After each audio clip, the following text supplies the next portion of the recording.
So my next question is, what are we'll have some principles. We'll put some principles. Everybody will have some principles in life.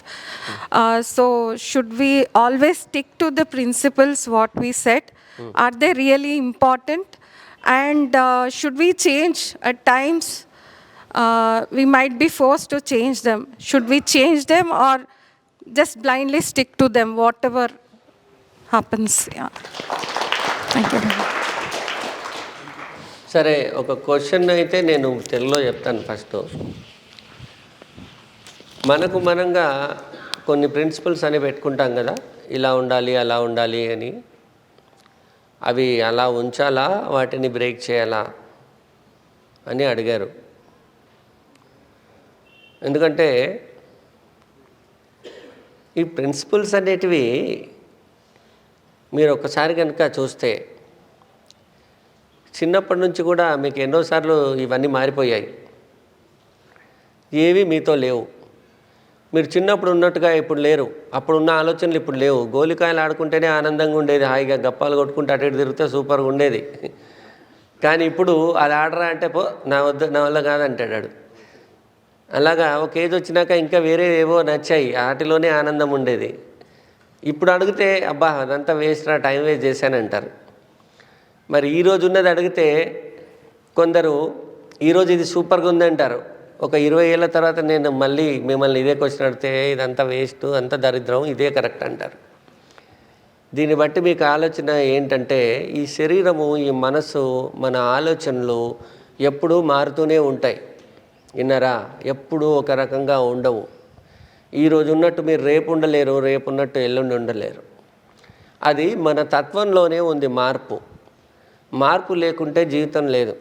అంటే రోగము వస్తుంది ఖచ్చితంగా, దాని నుంచి మనం ఏం తప్పించుకోలేము. చావు వస్తుంది ఖచ్చితంగా తప్పించుకోలేము. మార్పు వస్తుంది సహజంగా, దాని నుంచి కూడా తప్పించుకోలేము. ఇలాగా జీవితంలో ప్రతిదీ మారుతూనే పోతూ ఉంటుంది. అయితే ప్రిన్సిపల్స్ అనేటివి చిన్నప్పుడు ఒక రకంగా ఉంటే, ఒక మెచ్యూరిటీ లైఫ్ వచ్చిన తర్వాత స్టాండర్డ్గా పెట్టుకుంటారు ప్రిన్సిపల్స్. నేను ఇలా ఉండాలి, అలా ఉండాలి.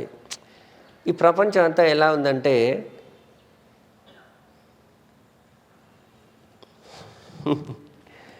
ఇప్పుడు సత్యంగా ఉన్నవాడిని అసత్యం చేయటానికి ప్రపంచం పనిగట్టుకొని ఉంటుంది.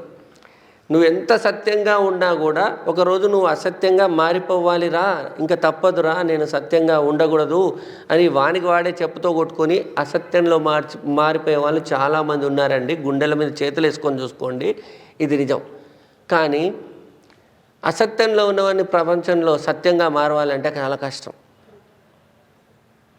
గుర్తుపెట్టుకోండి, మీరు మనస్ఫూర్తిగా ఎన్నో చేసి ఉంటారు, చేసిన వాళ్ళు ఉండారు కదా గొప్పవాళ్ళు కూడాను. కానీ సమాజంలో దెబ్బలు తిన్నాక, ఇబ్బందులు పడ్డాక ఇక నేను చేయకూడదురా, ఎవరికి పాపం అంటే పురుగులు పడి చేస్తాం రా బాబు అని చెప్పి మనసులో అనుకుంటారు. కారణం ఏంటి అంటే, ప్రపంచంలో అందరూ ఒక ఒక రేంజ్ ఆఫ్ పీపుల్ అంతా కూడా కేవలం సర్వైవల్ గురించి ఆలోచించడమే. సర్వైవల్ ఉంటే చాలు, ఇంకా మనకు లేదు. ఆ సర్వైవల్లో కూడా హయ్యెస్ట్ సర్వైవల్ ఉండాలి. సారీ, క్వశ్చన్ మిస్ అయింది. ఏమండి, ఏమడిగారు? ప్రిన్సిపల్స్. ఓకే, అది మళ్ళీ కలపాలి కాబట్టి. సో సారీ అండి అని వానికి అనుకొని అసత్యంలో మారిపోతాడు. అది చాలామందికి అలా జరుగుతూ ఉంటుంది. అలా మారిపోవాలంటే అలా మారిపోవాల్సింది ఏం లేదండి. మీరు సత్యము, ధర్మము, న్యాయం అని ఏదైతే మీరు అనుకుంటున్నారో, ఇప్పుడు ఇందాక కూడా మన ఒక అబ్బాయి అడగాలని చూశాడు. నిజంగా మీరు పాటిస్తే, ఎవడో పాటించాలని మాత్రం మీరు అనుకోవద్దండి, అస్సలు అనుకోవద్దండి. నేను దేశాన్ని మార్చేస్తాను, నా స్పీచ్ ద్వారా ఇది అయిపోవాలి, నా పవర్ ద్వారా ఇది అయిపోవాలి, లేదా నీలాంటి వాళ్ళు 100 మంది పుట్టారా, అదంతా జరగదు. కానీ నువ్వు ఉన్నంత వరకు నీ ప్రయత్నం చెయ్యి. అది ఎక్కడ? ఫస్ట్ నువ్వుగా మారు. ఫస్ట్ నువ్వుగా మారాలి, అలాగే అనుకోవాలి. ఫస్ట్ నువ్వుగా మారాలి. వీళ్ళందరూ మారిపోవాలి అంటే ఎట్లా అవుతుంది? మారదు కదా. నువ్వుగా మారిపోవాలి. నీ మార్పును చూసి నీ తర్వాత ఒక్కడు మారినా చాలు, నీ జీవితానికి ధన్యం. కాబట్టి ఇలాంటివన్నీ మనం అనుకోవద్దు. ఇక ప్రిన్సిపల్స్ అనేటివి, ఈ ప్రిన్సిపల్స్ అనేటివి ఎవడు పెట్టాడండి? మళ్ళీ మీరు తెలియకుండా సమాజంలోకి బకరా అయిపోయారన్నమాట. మళ్ళీ మీరు తెలియకుండా చాలా విషయాల్లో ఇంట్లో ఫ్యామిలీ క్యాస్ట్ని బట్టి కూడా ఇవి ఉంటాయండి. క్యాస్ట్లో అసలు క్యాస్ట్ అనేది ఒక దరిద్రం అండి. మానవులంతా సమానమే. ఎవరిది అప్పర్ క్యాస్ట్ కాదు, ఎవరిది లోవర్ క్యాస్ట్ కాదు. ఇవన్నీ మనం పెట్టుకునేవే. కులాలు, మతాలు, ప్రాంతాలు, విభేదాలు ఇవన్నీ మనం పెట్టుకునేవే. మనం ఇప్పుడు తీయలేము, అవి అయిపోయినాయి. కాబట్టి వాటి గురించి ఎక్కువ చర్చించడం వేస్ట్. వీడు లోయర్ కాస్ట్, వీడు ఎస్సీ, వీడు బీసీ, వీడు ఓసీ, వీడు ఏసీ, ఎవడయా చెప్పింది? వీడు బ్రాహ్మణ్ అంటే ఎవడండి? బ్రహ్మజ్ఞానం కలిగిన వాడు బ్రాహ్మణు. నీకు బ్రహ్మజ్ఞానం కలిగితే నిన్ను బ్రాహ్మణ్ అనవచ్చు. మాట్లాడిన దానికి అర్థం తెలియని వాడు కూడా కులం పరంగా బ్రాహ్మణ్ ఎట్లయితాడు? కులం పరంగా ఇంకో కాపు, రెడ్డి ఇట్లా చాలా ఉంటాయి. ఒక కులాన్ని నేను చెప్పట్లేదు. ఇవన్నీ కూడా మనము సృష్టించుకున్నటువంటివే. కాబట్టి వీటి గురించి మనం పెద్దగా పట్టించుకోవాల్సిన పని లేదు. పట్టించుకునే వాళ్ళు పట్టించుకోండి, దానికి నాకు ఎటువంటి అభ్యంతరమే లేదు. మనం చేసేదైతే ఏమీ లేదు. ఇక ఒక స్టేజ్ వచ్చాక ప్రిన్సిపల్స్ అంటే కులాన్ని బట్టి కూడా ప్రిన్సిపల్స్ ఉంటాయండి. ముఖ్యంగా బ్రాహ్మణ కులము అన్నప్పుడు వాళ్ళు కొంచెం ఓవర్గా థింక్ చేస్తారు. చాలా మటుకు ప్రతి విషయంలోనూ ఓవర్గా థింక్ చేస్తారు. అలా థింక్ చేయటం వల్ల కూడా చాలా ఇబ్బందుల పాలవుతారు. అట్లాగే వేరే క్యాస్ట్ వాళ్ళు కూడా తీసుకోండి. వాళ్ళ క్యాస్ట్కి సంబంధించి వాళ్ళు ఏం చేయాలో అట్లా వాళ్ళు ఓవర్గా థింక్ చేస్తారు.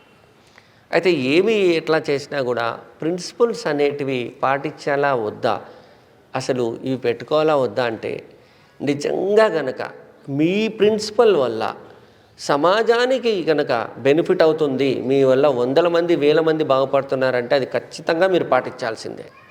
100% పాటించాలి. కానీ ప్రిన్సిపల్ వల్ల మీ శరీరానికి మాత్రమే, మీకు మాత్రమే ఏదో అవుతుంది అని మీరు అనుకుంటే దాన్ని పాటించుకోవాల్సిన పని లేదు. మీ కులం కోసం అయితే అసలు పాటించొద్దు, మీ ఇంటి కోసం అయితే అసలు పాటించొద్దు. మీకోసం అయితే కూడా అది పాటించతగింది, మిమ్మల్ని మనసుకి ఇబ్బంది పెట్టకుండా సమాజంలో మంచిగా నిలబెడుతుంది అనుకుంటే పాటించండి. నిలబెట్టదనుకుంటే దాన్ని తీసి గంగలో కలపండి. మీరు సమాజంలో ప్రశాంతంగా హాయిగా బతకండి. God bless. నమస్తే.